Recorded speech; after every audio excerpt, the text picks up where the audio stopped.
You're what the Lord has done. So many reasons to lift up Jesus. This is Senior Pastor Jamaal Bernard from the Christian Culture Center, and I want to welcome you to today's message. Wherever you're listening from, at home, in the car, or on the move, I believe this message is going to challenge, inspire, and help you grow. Now let's get into today's message. First of all, I'm excited about today's show because it means a lot. It means a lot. I'm here, sitting here with an individual I never thought I'd be able to sit with. And the reason why, because back in 1986, we were in the kitchen watching this game on this small television, right? And my mother is yelling, because my mother's a sold-out Mets fan. And she's rooting and yelling, and I've never seen my mother this excited before. And this is the game of the year, 1986, Mets World Series, and all you hear is a bunch of screaming, and I'm like, man, I would love to meet that team. And my mother's like, yeah, me too, but you know how things are. We never get to meet anybody from the team, and now I'm getting a chance to sit here with Darryl Strawberry. Darryl Strawberry, thank you for being here. I'm so excited about this. Going from watching your TV, sitting down and getting a chance to speak with you. Well, bless your mother's heart. Cheering us on back in those days. Yes, those were the good exactly. old days, and it was pretty cool. I mean, we had a great team, and it was great for the city of New York to be able to be over in Queens and bring excitement like we did. For those years, it was just like year after year. Everybody always talk about the fact, we're talking a little baseball here, so I might as well dive into it. I told my mother, I said, Mommy, I'm going to be with Darryl Strawberry. She said, tell him he traded. He's a trader. I said, Mommy, I thought you liked him. She said, no, I still like him, but he left us. So yeah, let's talk about baseball. Well, yes, we talked a little bit about baseball. I always tell the fans, I told the fans that I'm doing my number retirement, that I was sorry for leaving, and I really, truly meant that from the bottom of my heart, because New York was home for me. All those years of starting here and making a name for myself and making a name in Queens. And a lot of people didn't know, they look at baseball today and they think, well, it's the Yankees. The Yankees run New York. And the Yankees, back in the 80s, the Yankees did not run New York. Not at all. We had the back page and we were the news, and it was all about us and how good we were, and we were young. And what people don't understand is I was a young black player. Yep. And Doc Gooden was a young black player. Black players wasn't seen at that time of being great as standouts in Major League Baseball. And I come here at the age of 21 and stand on the platform and perform. Was it a lot of expectations? Yeah. Was it a lot of pressure? Yeah. But I believed in myself that I could do it. And I wanted to do it at the highest level. And what I didn't realize? I didn't realize I would end up being drafted by the New York Mets out of high school, the number one pick in the draft. Out of high school? You got drafted? Yeah, I was the first pick in the draft by the Mets in 1980. Wow. So I was supposed to be, the so-called Black Ted Williams. Yeah. Ted Williams was white. I was like, who is Ted Williams? But that's crazy, because, think about it. You to compare you to a white guy, because you don't have any other people that look like you to be compared to, was a major thing as well. It just talks about the climate in which you were coming into the Major League Baseball in. It was, and to be compared to a Hall of Famer like Ted Williams, and they all said I was like Willie McCovey because I was so long and tall, and he was a big left-hand hitter. And, to come and play in New York and under that kind of pressure and expectations and deliver. New York is not an easy place. People talk about playing in a place like New York. I tell them, I say, you better be careful what you ask for, because you just might get it. Yeah, because we love you or hate you. Right? There's no medium. There's no in between. Yeah, not at all. With the fans in New York, and that's a learning lesson. That I had to learn playing here at an early age. When I was 21, and I go on to win Rookie of the Year, and then I go on from there. And then we become champions of New York City, after so long over in Queens. And then the expectations just constantly started to build up. Yeah. And I think for me personally, I really thrived on that, because I wanted to be in the spotlight of playing. I'm from Southern California. I'm from L.A., so I come out of there. We forgive you. I appreciate it. And I come out of there, and I come here, and you stand on this platform, and it's different. It's a different animal. Playing in a place like this, a big city, and the people. But it was fun. I think if you you as an athlete, if you don't accept the challenge of playing here, it's going to eat you up. Yeah, especially because we just had won the Super Bowl, right? Yes. So the Giants just won in January, right? Now here it is. We're in the summertime, and the Mets is on the line. It's like, okay, you got to perform. Well, it was kind of the Mets and the Giants at that time. Yes. LT, Phil Simms, all those guys. Exactly. Carl Banks. You talk about all those great players that they had over there. Pepper Johnson. You remember those guys because they were like running the city just like we were running New York City, and it was a fun time. It was the '80s. We didn't have social media. We didn't have TikTok, her talking that talk. So we didn't have to worry about, people, filming us, out and stuff like that, and didn't have to worry about what was going to be next, what headline was going to be next, So it was really fun to be able to just be you. Yeah, and that's difficult, especially like nowadays days. There's nothing that's hidden. You find it. If you want it, you can find it. Some story, some headline news. We were just talking about it. We were talking about this young guy who just he all he does is just finds information, and that's his talent. And he became famous on Instagram just finding information. So if you needed the new information and most accurate, this guy will find it for you. Isn't that incredible? Yes. I mean, just to find information, for whatever it may be on somebody or a person of stardom and public figure, they can find any type of information. And if you're not low key about who you are, it's going to be out there and it's going to be online. That's the scarier part about the times we're living in today compared to what it was like back then. It was like free will. You could be free. You could really just let your hair down if you had any, and just be you, and nobody was always, on you. I think now it's a very challenging time, what we have to deal with everybody that has a phone and has a computer, and they get information right away. There's no wait. Are you sure? No, they're just like, I have the video here. Oh Lord, they would have had a lot of videos on me back in the days. I thank God though, right? Because we got to thank God. I'm like growing up. I thank God that they didn't have those camera phones when I was growing up. Oh my God, yes, indeed. They would find out some information on things that they don't need to know about. Exactly. And that's a different part of life, different time we're living in and everything. So I clearly understand it and I get it. So I know we started about baseball. Started talking about sports and baseball. I'm excited about being able to sit here with you. Your father, your husband, your spokesperson. You're a Hall of Famer. But who is Darryl Sherberry? For those who don't know who you are. That's a really good question, because this was a journey for you to be able to answer this question, right? No question. Yeah, it was a journey to figure that out. Because life is truly all about figuring out who you are, not what you do. Yeah. I think we get caught up into what people do a lot, and we see the stardom, and we see the success, and we see the lifestyle and living, and what they have, and we think that's it. And that's not really what it is. At the end of the day, I've been to the top of the mountain. Nobody's there. You're there by yourself. Wow, that's a powerful statement. Like, can we stop right there real quick? Because in essence, you're saying at the top of the mountain is lonely. It's very lonely, and nobody's there. You think everybody's your friend, but in reality, they're really not. Because when the storms of life do come, then you really truly find out about who really is your friend. And you've had some storms. And have had some storms. I'm grateful for the storms. I'm glad for the storms. See, that's another statement, right? You just dropping little nuggets here because for some Christians, they have problems with the storms, right? And you said you're glad for the storms. Well, the storms of life are going to make you better. Or either you in a storm coming out of a storm going away, and the storms of life are going to make you better, or you're going to drown in the storm. Yeah. And if you drown, you lose.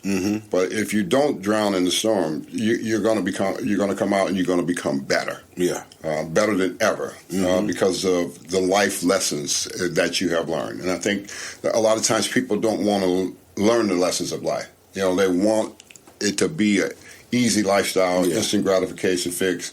And then if it's that way, you'll never appreciate how to become the man that you need to become. Because if you have everything, you believe you can do whatever you want to do. Yeah. Because this is what a society. Listen, I've had everything. I know what it's like to live behind community gates.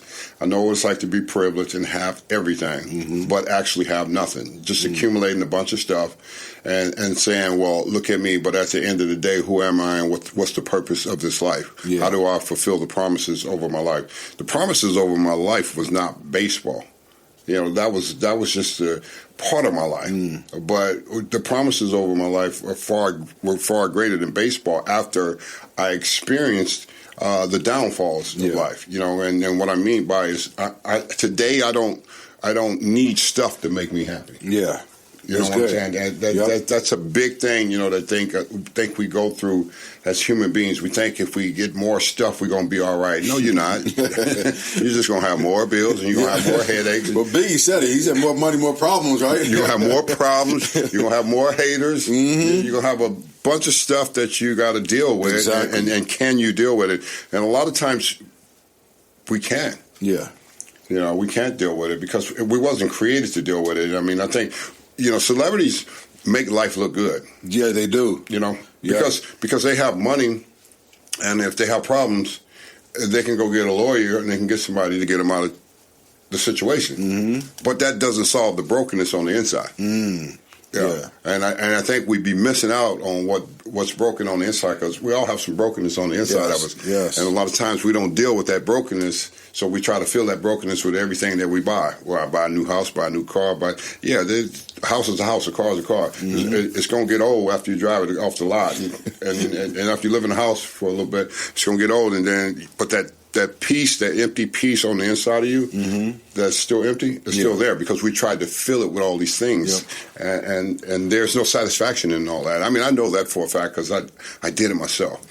So somebody else could tell you, well, he doesn't know what he's talking about. Yeah, I do. I know exactly what I'm talking about because that used to be me. For the grace of God, there go I.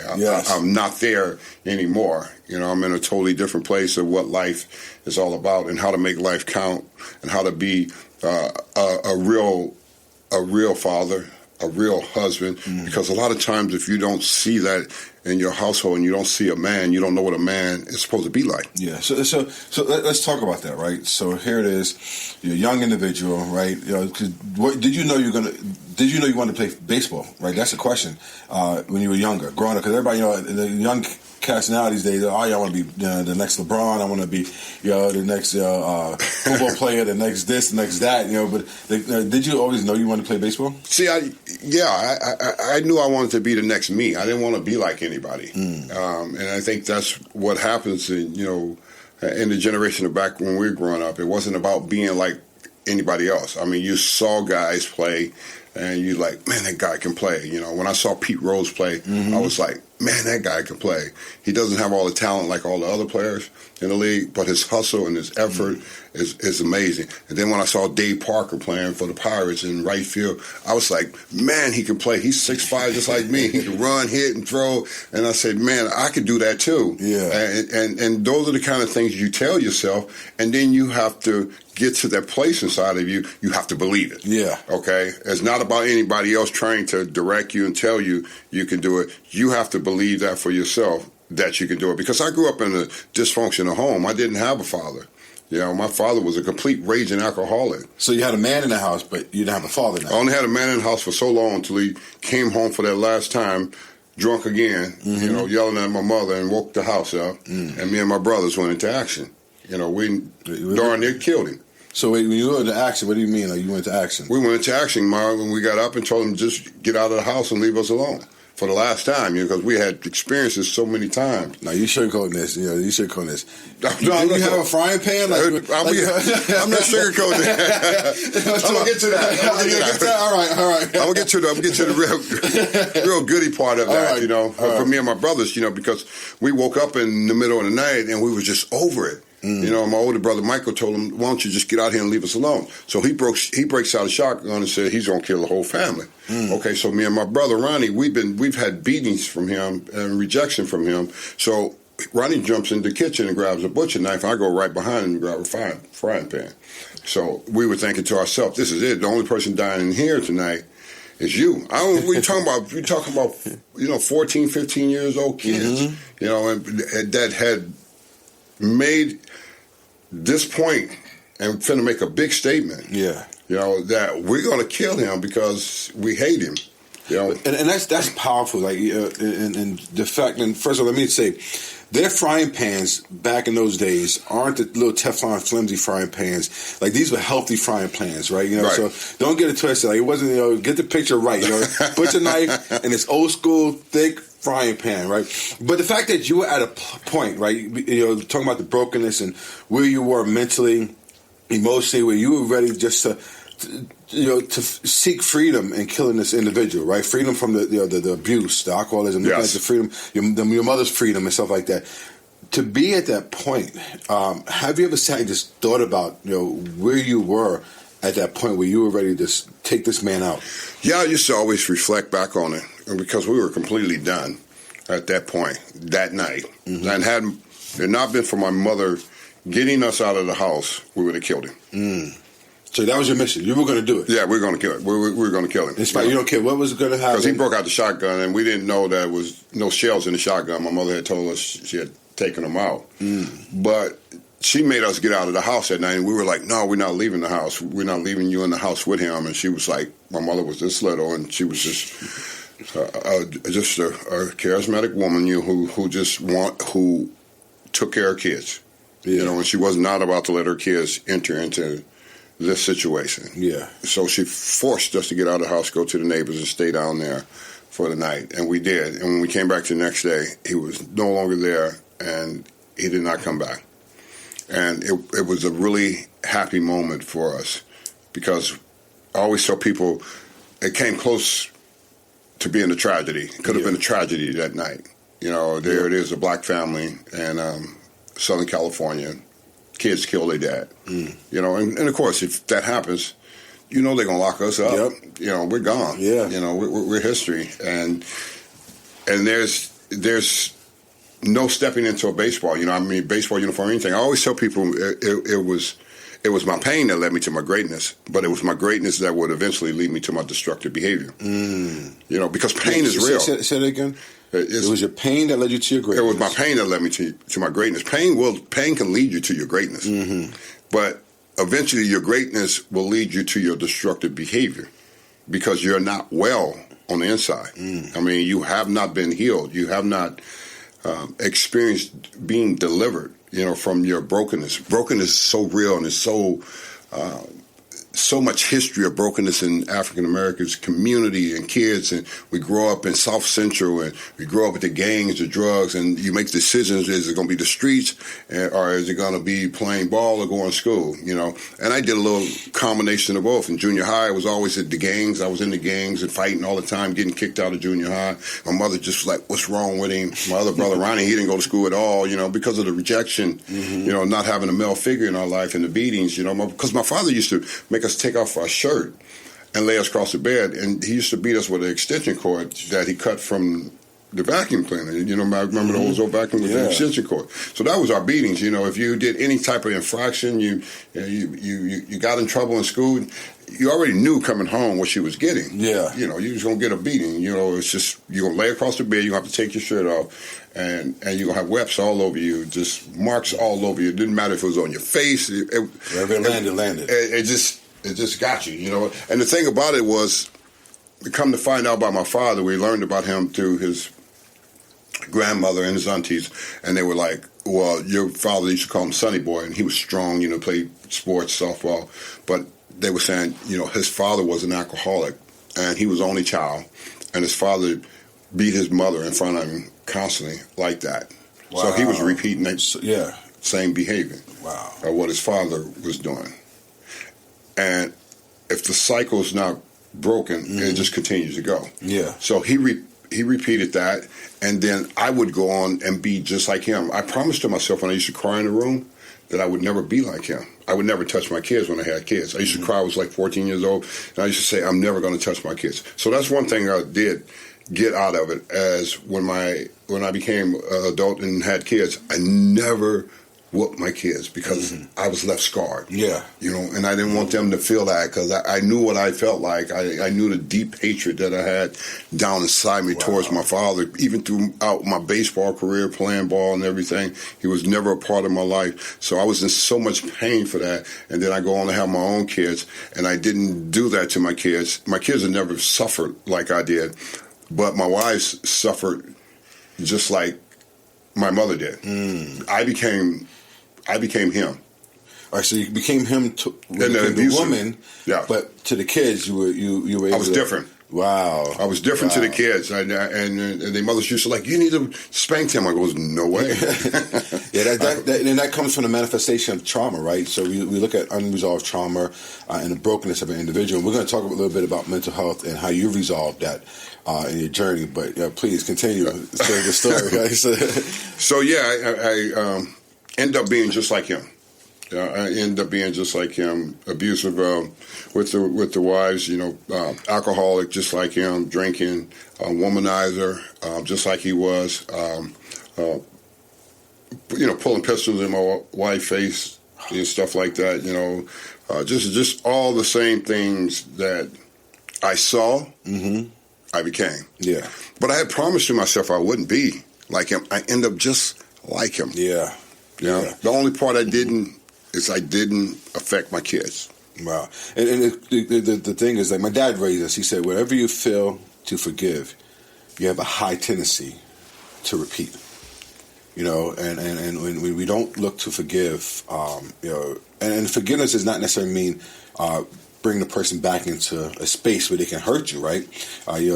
First time shame on you, second time shame on me, right? Right. But the forgiveness tends to help you let go of some of the things that still be associated with the trauma and things like that. So you didn't forgive your father, which led you to repeat it. You make a good point there about what your dad told you, but because it's so true, if you don't forgive, you're holding yourself hostage. Yeah. And that's what people don't understand and realize, for all those years, I ended up holding myself hostage because I wouldn't forgive. And, throughout my baseball career, success and running around the bases, hitting home runs, grand slams, winning championships, living behind community, slapping high five, and was never well.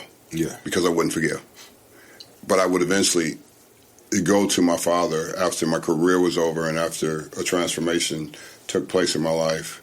And God would call me to go to him to extend, forgiveness. I had to go to him and ask him to forgive me. Wait, so you went to your father? Yes. Okay, so we got to talk about that. All right, but before we get to that, all right, so we got to put that aside, Mark. Tell us about your transformation. So here it is, baseball, drugs, alcohol, money, woman, and now you're at the end of your career.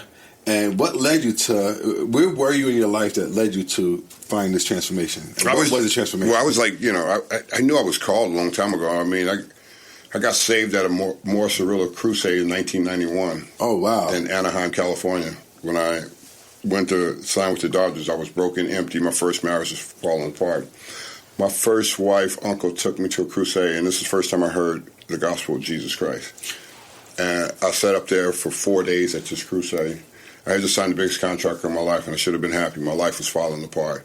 And I was hearing about, the gospel of Jesus for the first time, and all I did was weep for every night at the crusade. I don't know what I was weeping about. I was just crying, because he was talking about Christ and how your life can be different. And eventually on that Sunday, he would say, whoever want to come down, he's going to lay hands on them, if you like, and pray over you.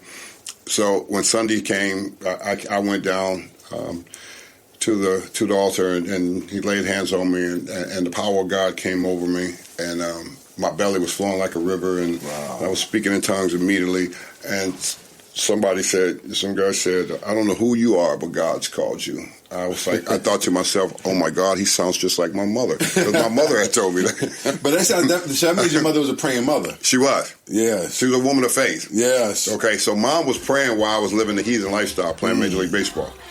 Thank you for listening. And if you want to hear the rest of this podcast, you can go to Off Script by Jamaal Bernard on YouTube, Apple Podcasts, as well as Spotify. Once again, thank you. Thank you for listening to Senior Pastor Jamaal Bernard of Christian Culture Center.